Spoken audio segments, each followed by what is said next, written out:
For almost a year, I have been creating content with my iPhone 14 Pro Max, and for almost 3 months, I have been growing as a new YouTuber.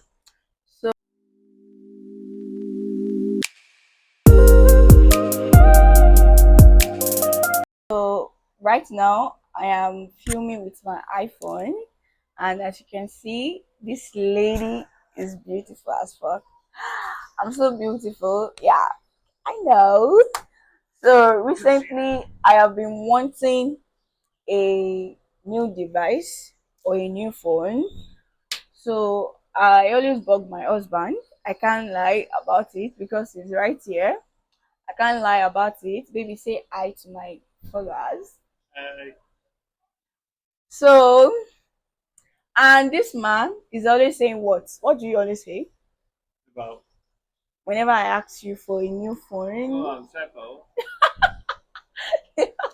that's what you always tell me. It's Sapa. It's always Sapa. This man. No, no money.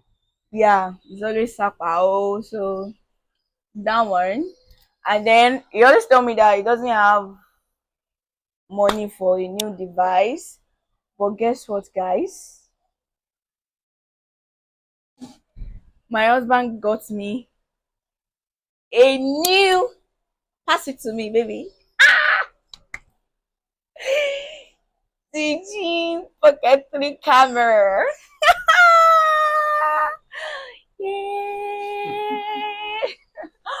But you already did the unboxing. So you brought this two stuff for me. Can you imagine? After unboxing it himself by himself, he said, you don't need it. You don't need the box. Why do you need the box? We actually need the box so that I can do the unboxing. So see what he brought. Yeah, I'm sad. Don't mind him. So in today's video, I will be unboxing my DJI Pocket 3 camera. Kiss it for me. Kiss it. Thank you. So let's get into it.